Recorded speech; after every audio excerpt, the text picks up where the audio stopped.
Now, Brew, I'm going to put some of this on other people. I'm going to put some of it on Draymond Green because Draymond was such a non-factor offensively that it's the reason you typically can't double team a guy is because you're leaving one guy open. But when the guy you're leaving open is Draymond Green, who cares? Like, leave him open. Doesn't matter. But the other person I'm going to put it on is Steve Kerr. Steve, you had almost a week off.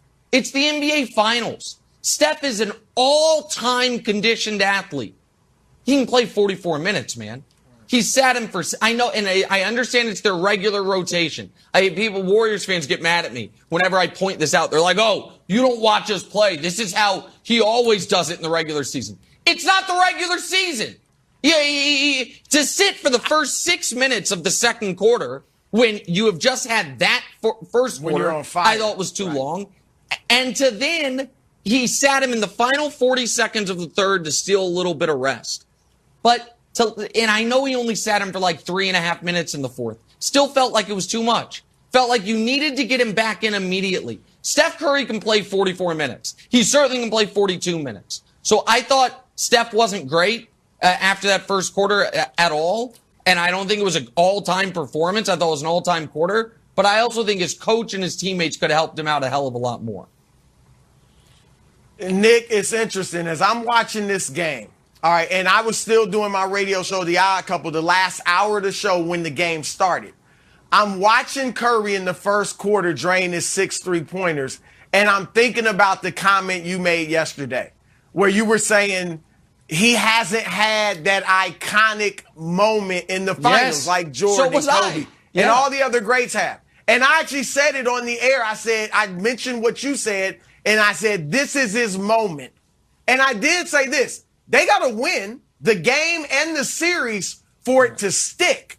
But right now, it looks like this is that iconic moment that people are going to talk about years from now. But because they didn't win, it's almost like it didn't happen.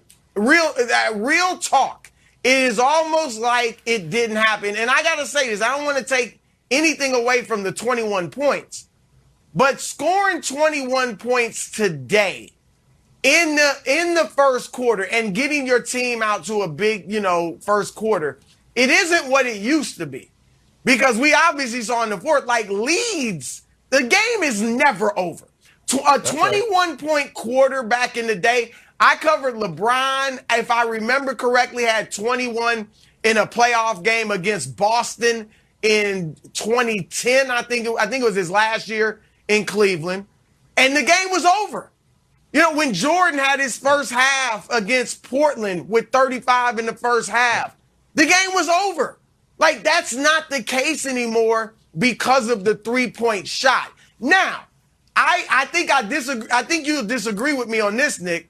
Had they won, even if it was barely, even if it was by the skin of their teeth, and they just held on to win that game, I do think it would have went down as his moment, at least today. Because not only did he have the first quarter, in the third quarter he had 9 points when they built the 15-point lead, and some of the moves were freakish. The behind-the-back dribble against Jaylen Brown and the Iceman finger roll.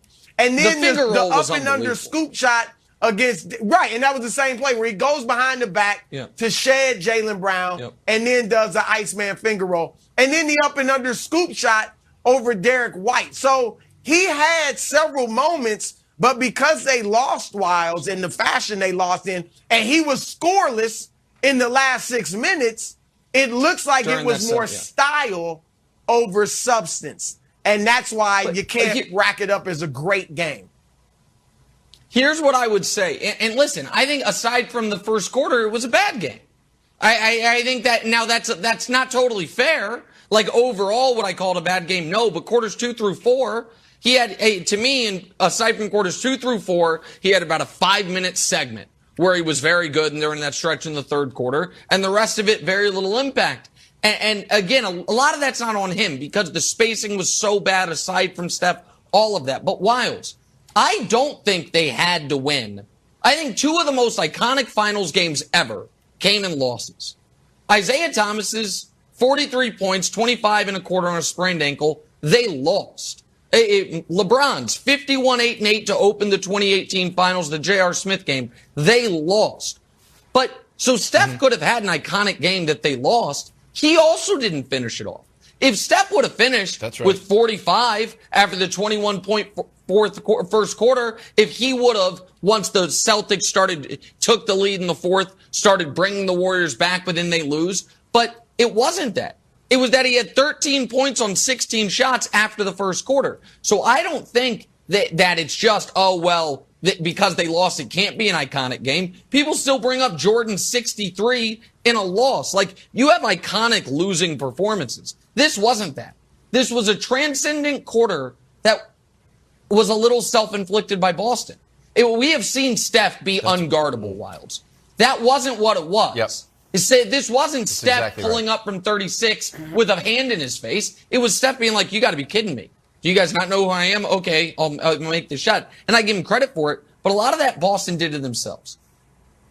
I 100% agree with you. And this is going to sound insulting, but it's not. Steph Curry can hit open threes. And you know what? Major League Baseball players can hit fastballs down the middle. And if Tyreek Hill gets wide open, he can catch a touchdown. It's what you're supposed to do. So Dusty and I went and charted, using laser beams and GPS technology, the 6 threes that he hit in the first quarter. One was wide open. Second one, we're describing that as the Russell Westbrook treatment. The third one, Jalen stays on Draymond Green, got to guard the backpack. Then they get a timeout. Grant Williams isn't ready for one. And then the next two, Dusty and I described them as how you would treat a drunk, belligerent guy with cauliflower ear. Stay far, far away. That was the treatment. And here's the other thing, just to keep the boxing analogy going. That was like the way the announcers were talking about it, the way social media was going on about it. Like, oh my God, Steph Curry, it's just on fire. You look up, Warriors were only up by 4 at the end of the first quarter. That was like an amazing boxing match, and then you look at the scorecard, like, yeah, I had it 10-9. So the fact that the Celtics took all of those punches, Steph Curry, you know what, we should guard Steph Curry, comes out in the second quarter, goes over. I was keeping my 23-point